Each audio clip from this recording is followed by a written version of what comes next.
everyone, it's Katie. This will be my recipe for May.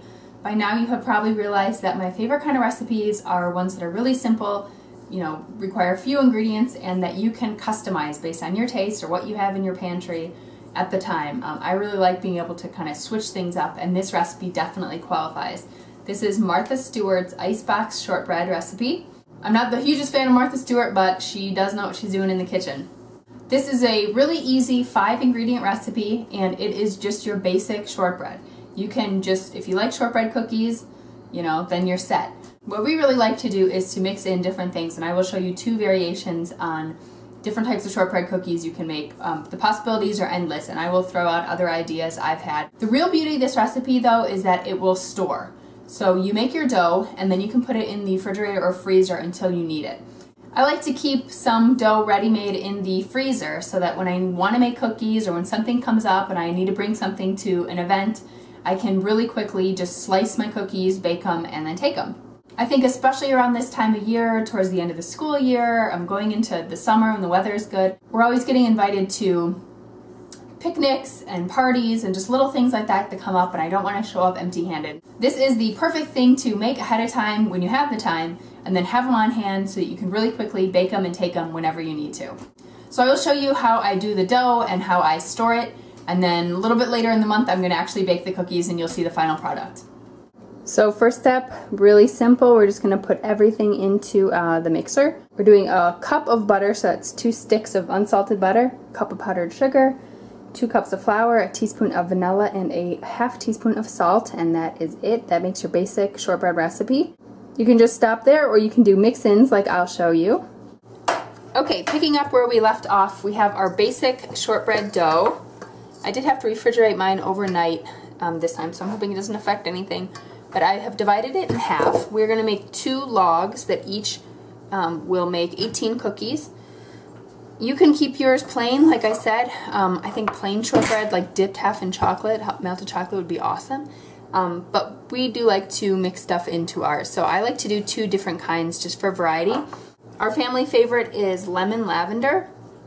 For that I use the zest of a whole lemon, and I use some lavender. This is, the culinary lavender.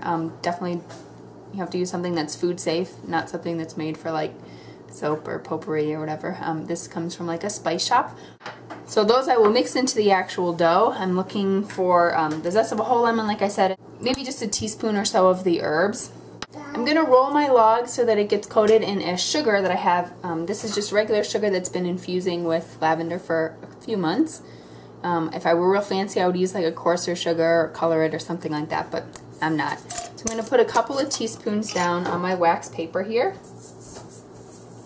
We're going to use the wax paper to roll the whole log up so it makes it all really neat and nice.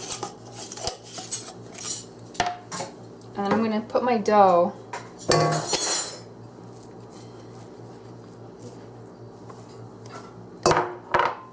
I hope you guys can see well enough. I'm going to put my dough down on the wax paper sort of in a log shape, so it's already, sort of in the right shape there. Okay. And I'm going to roll it just around a little bit so the sugar starts to coat it. You want your log to be about 1.5 inches in diameter. So I just kind of bunch it together till it gets to around the right size, and then I'll use the paper to actually roll it all up. I just sort of pinch the ends as I go. And then when I get to the very end, you're going to twist them in opposite directions. And it just sort of cinches the whole roll. Alright, so one is done. I'll just set it aside for right now. And I'm going to do the other. The other dough I'm going to do today is I'm going to mix in dried cherries. I have a 1/4 cup of those that I have chopped up. It's my favorite dried fruit. So this will be a new combo for us, but just what I had on hand in my pantry. And then I'm going to use a 1/4 cup of sliced almonds. I'm just going to crush up some more, and that's what I'm going to roll it in. Okay, same thing. I'm just going to arrange my dough loosely in that log shape.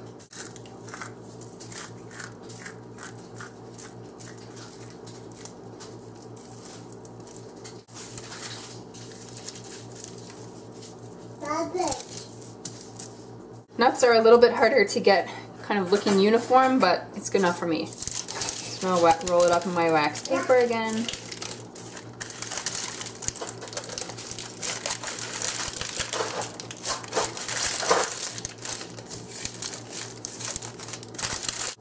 Okay, now we've got 2 rolls of dough that will make 3 dozen cookies total. Alright, I'm going to make 1 batch of cookies this week to take on a road trip and show you guys. The other one I will freeze. You can freeze them for up to 4 months. If you want to bake them immediately, you just have to refrigerate the dough for about an hour and a half till it's firm enough to slice. I'm thinking of doing this dough for Christmas gifts this year. And the possibilities are really endless for what you mix in. Like I said, you can just make the classic shortbread. You can mix in all sorts of dried fruits and nuts and spices and mini chocolate chips and crystallized ginger. We've tried all sorts of things and we've really never gone wrong. So the last step is just to show you what they look like baked up, and I will do that shortly. Okay, it's time to slice and bake. I let my dough sit at room temperature for about 15 minutes, just kind of soften up. And I give it another roll just to make sure that it's as round as it can be, because pretty much the shape, you know, the roundness of your cookies doesn't change in the oven. So as round as they are going in is what they're going to come out. Okay.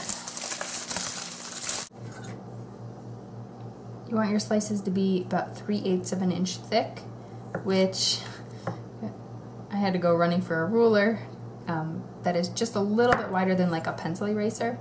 You can visualize that. You want to use a really sharp knife.